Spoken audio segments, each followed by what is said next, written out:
பரமார்த்த குருக்கதைகள். வீரமாமுனிவர் எழுதிய இந்த பரமார்த்த குருக்கதைகளை இன்னைக்கு கேட்டாலும் ஒரு நகைச்சுவை உணர்வை ஏற்படுத்தும் இல்லைங்களா? அந்த கதையை இன்னைக்கு நம்ம பார்க்கலாம். பரமார்த்த குரு கிட்ட ஒரு 5 சீடர்கள் வேலை செஞ்சுட்டு இருந்திருக்காங்க. முட்டாள், மூடன், பேதன், மடையன் அப்படின்னு சொல்லிட்டு ஒரு 5 சீடர்கள். அந்த குருவும் அந்த சீடர்களும் ஒரு குதிரையில் ட்ராவல் பண்ணி போயிட்டு இருக்காங்க. ஸோ அந்த சமயத்தில் குருவோட தலைப்பாகை கீழே விழுந்துடுச்சு. சரி, குரு நம்ம தலையில் கை வச்சு பாகை காணோம் அப்படின்ற ஒரு விஷயத்தை தெரிஞ்சுக்கிட்டு அந்த சீடர்கிட்ட கேட்குறாங்க, ஏப்பா என் தலையில் இருந்த தலைப்பாகை கீழே விழுந்துச்சா பார்த்தீங்களா அப்படின்னு சொல்லிட்டு.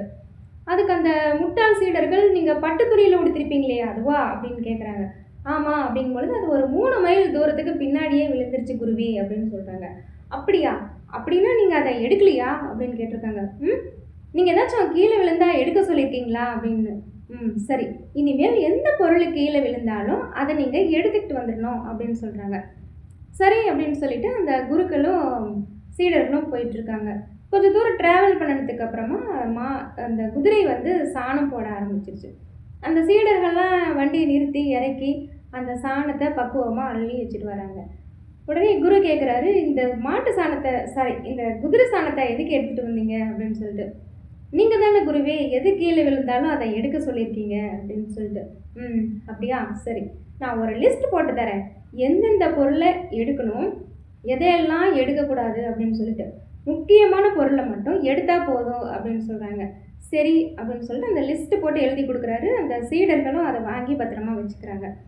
அப்போ அந்த உயர்ந்த ஒரு மலைப்பகுதியில் அந்த குதிரை ட்ராவல் பண்ணிட்டு இருக்கும் பொழுது தடுமாறி கீழே விழுந்துடுறாங்க.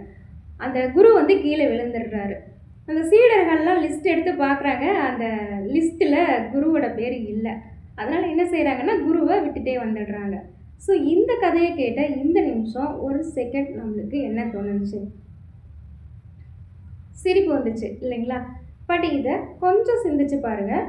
இந்த கதை எதுக்காக சொல்லப்பட்டிருக்கு அப்படின்னா, அந்த 5 முட்டாள் சீடர்கள் வேறு யாரும் கிடையாது, நாம் தான் அப்படின்ற ஒரு விஷயம்.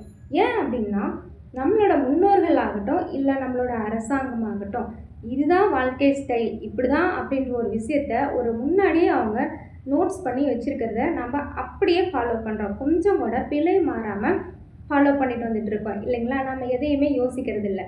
அதே மாதிரி தான் அந்த சீடர்களும் பண்ணாங்க. அந்த குரு என்ன எழுதி வச்சாரு அப்படின்றத கொஞ்சம் கூட யோசிக்காமல் குருவோட லிஸ்ட்டில் பேர் இல்லை அப்படின்னு தெரிஞ்சுக்கிட்டு குருவையே விட்டுட்டு வந்துட்டாரு, அப்படி இல்லையா? அது மாதிரி தான் ஒரு சில முக்கியமான விஷயங்களை நாமளும் தவிர்த்து வந்துட்டுருக்கோம் அப்படின்றது தான்.